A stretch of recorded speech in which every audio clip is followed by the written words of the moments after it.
Good morning 11th class. बेटा हम लोग चैप्टर 11 कर रहे हैं। चैप्टर का नाम है उत्तरजीविता, वृद्धि तथा विकास या सर्वाइवल, ग्रोथ एंड डेवलपमेंट। इस चैप्टर में हमने अभी तक पढ़ा कि ग्रोथ क्या होती है। बच्चों अब हम लोग डेवलपमेंट के बारे में पढ़ रहे हैं।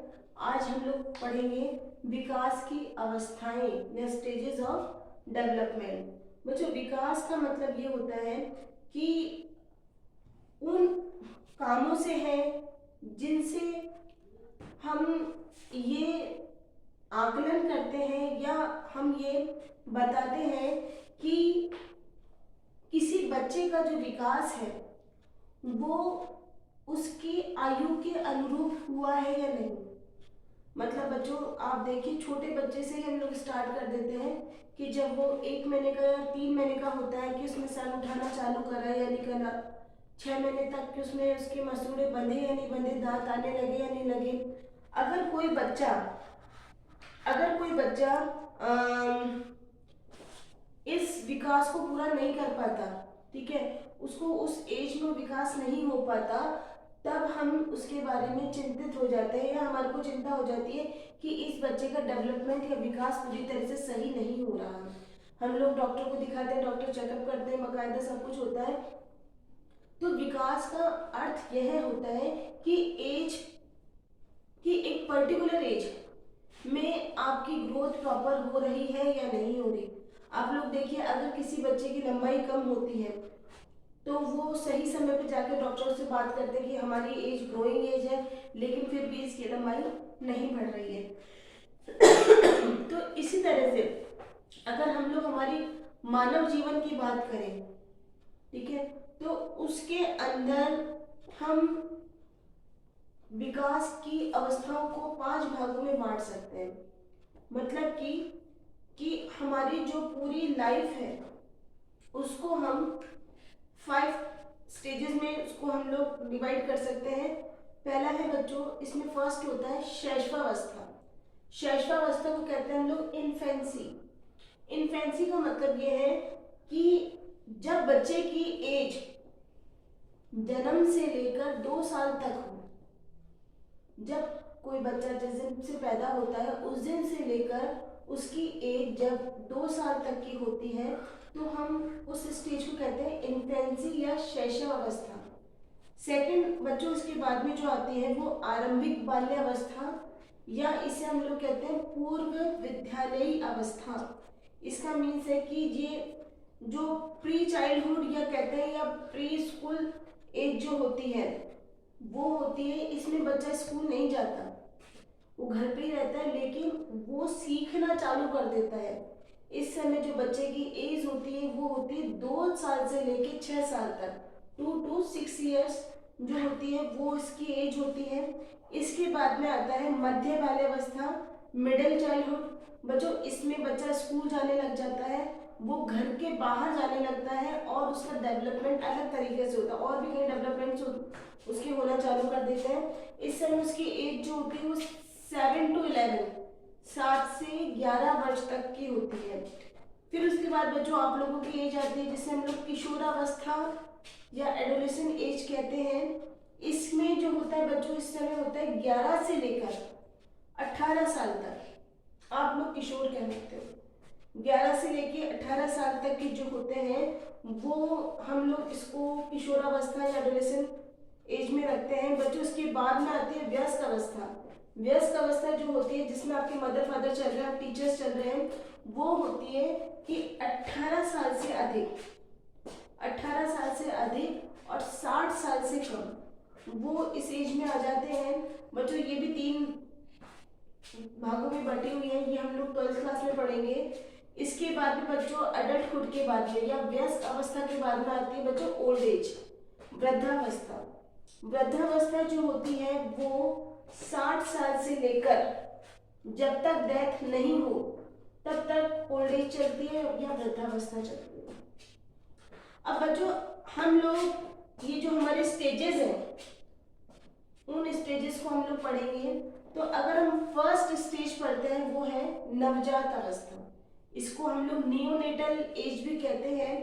या बच्चों इस समय क्या होता है कि नवजात या इन्फेंसी में कि नवजात शब्द का प्रयोग हम लोग तब करते हैं जब बच्चे का जन्म हुआ हो और वो लगभग 1 सप्ताह तक का हो, तब हम लोग उसको न्यू बॉर्न बेबी भी बोल सकते हैं या नवजात अवस्था कहते हैं।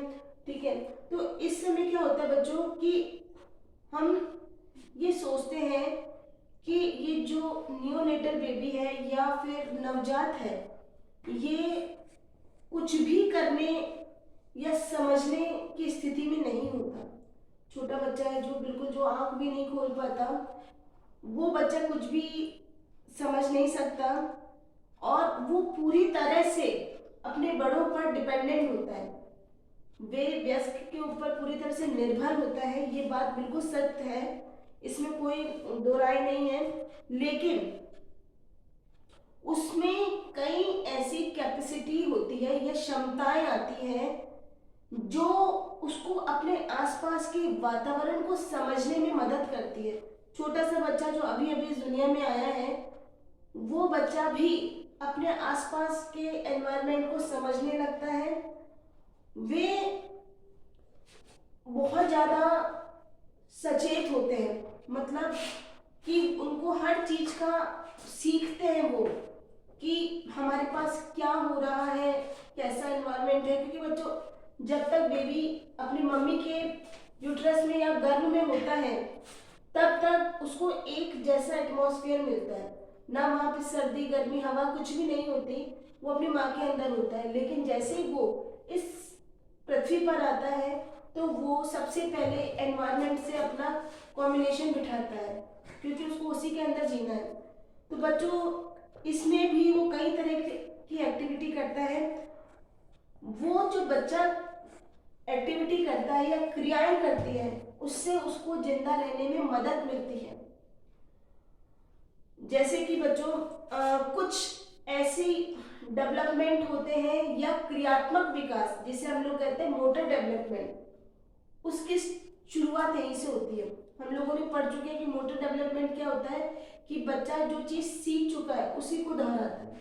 तो इसमें वो स्टार्ट करता है, उसके लिए कोई उसको बहुत ज़्यादा ब्रेन की या मस्तिष्क की ज़रूरत नहीं होती। जो चीज़ वो सीख रहा है वो बिना सोचे समझे वो चीज़ें अपने आप होती हैं।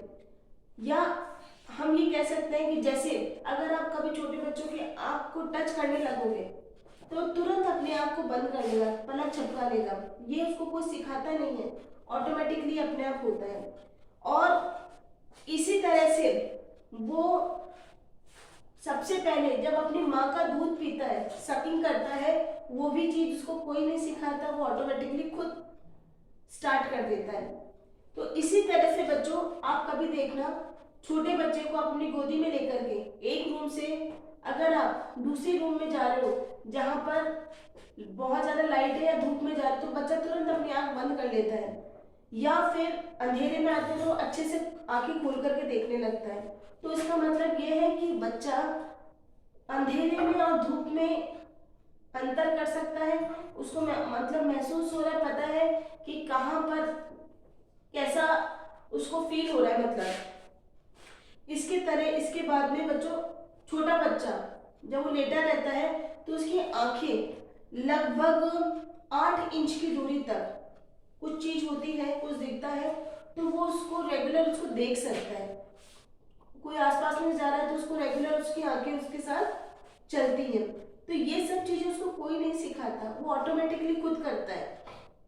इसी तरह से बच्चों अगर हम देखें तो बच्चा जो होता है वो छोटा बच्चे की बात कर रहे हैं, हम लोग नियोनेटल नवजात शिशु की बात कर रहे हैं, वो ध्वनि के प्रति भी अनुक्रिया करता है, मतलब रिएक्शन देता है अपने। जैसे कि आपने जोर से ताली बजाई, सीटी बजाई तो बच्चा आपकी तरफ देखेगा। दूसरी बात है कि वो सबसे ज्यादा मानव ध्वनि, अगर कोई म्यूजिक बज रहा है उससे उसको कोई मतलब नहीं, लेकिन कोई इंसान बोल रहा है या उसकी मम्मी और कोई भी उसको बोलते हैं, बात करते हैं, तो उसके प्रति वो अनुक्रिया करता है, अपना रिप्लाई देता है। वे उनको टेस्ट का भी पता पड़ जाता है, जैसे कि छोटे बच्चों को मीठा, खट्टा, कड़वा, नमकीन, इन सब के बीच में वो लोग अंतर कर सकते हैं। कभी भी देखना बच्चों, उनको खाना पिलाना मतलब सरल नहीं होता, क्योंकि उनको टेस्ट का नॉलेज होता है कि हम उनको किस तरह का, इसलिए छोटे बच्चों को मिर्ची नहीं दी जाती है, ज़्यादा खट्टा नहीं खा सकते वो लोग, तो उनको इस चीज़ का पता होता है। साथ ही साथ उन्हें सुगंध और दुर्गंध दोनों का भी ज्ञान होता है। अगर जैसे कि वो अपने आप को शो कर सकते हैं कि वो उनको खुशबू आ रही है या बदबू आ रही है, उसके प्रति वो रिएक्शन देते हैं। साथ ही साथ छोटा बच्चा 16 से 18 घंटे तक सोता है, लेकिन जब वो जगा हुआ होता है, बाकी के टाइम जब वो जगा हुआ होता है तो अपने आसपास देखता रहता है, और जो उसकी देखभाल करता है, उससे बातचीत करता है, वो उसको पसंद करने लगता है। तो जो छोटा बच्चा है वो कुछ चीजें रो करके भी दिखाता है, उसको पता है ऐसे कोई ध्यान नहीं देगा, जैसे मैं रोऊंगा तुरंत सब लोग मेरे पास आ जाएंगे। जैसे रोने पर वो क्यों रोता है कि या तो उसको कोई प्रॉब्लम हो बॉडी में, जैसे पेट दर्द हो, कुछ भी दर्द हो रहा हो, या फिर उसको भूख लग रही हो, या फिर बच्चों कई बार बच्चे गुस्से में आ जाते हैं, चुप ही नहीं होते, तो ये भी रिएक्शन होता है उसका कि अगर आपने उनको नहीं संभाला तो वो गुस्से में आकर के रोते रहते हैं, या फिर गीला कर देते हैं तो भी वो असहजता के कारण रोने लग जाते हैं। तो इन सब रीजंस को अच्छे से आइडेंटिफाई करता है वो व्यक्ति जो उसकी देखभाल कर रहा है। देखभाल करने वाला आराम से बता देता है बच्चा किस कारण से रो रहा है।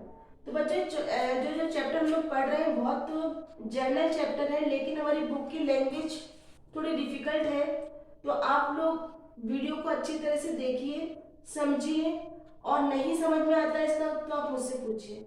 आज के लिए इतना ही, नेक्स्ट क्लास में कल मिलते हैं। Thank you.